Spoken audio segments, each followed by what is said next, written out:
Good morning, Bundu owners. Welcome to sunny Melbourne. This is a quick video from Tough Touring on our bundutop awning to tent bracket system, which is shown here. This is a new version. We're calling it the universal mid-mount. Now it fits up right around the tent to strengthen the tent, but also give you an awning mount.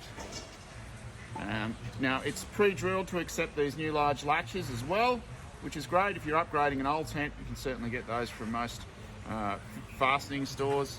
Now the mid-mount has a gap. I'll go up a bit to show you that. It's spaced, so we'll go this way. You'll see that it's spaced out from the tent.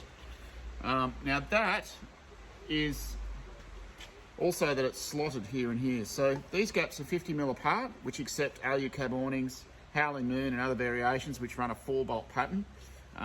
They also allow you to fix the awning here or to the back one here.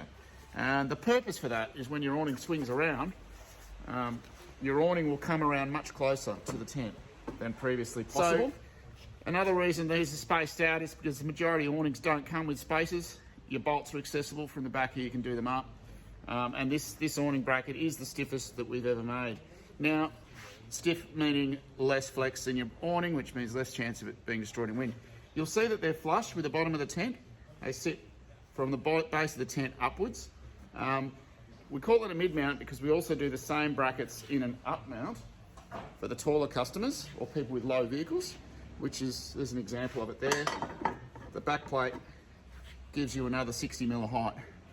Particularly useful on dual cabs and things which might be too low, and especially if you're over 6 foot tall, the extra 60mm can be the difference. So there you have it. That's our new bracket set. As usual with all our bracket sets, you get your hook bracket here, which when you swing your awning around, clunks into that rather than using the strap. It gives additional support. You'll see that it's slotted these days to allow adjustment forwards and backwards, because real canvas awnings will stretch and expand with water and different moisture conditions in the air. This one also is pre-cut to accept the suite. If you're someone who wants to run the Bundu suite, your poles fit through that. And there's another attachment at the other end, so you can use our bracket system to fix it off. I hope the video is helpful for you people with Bundu tents wanting to run your awnings off the side. And thanks for watching.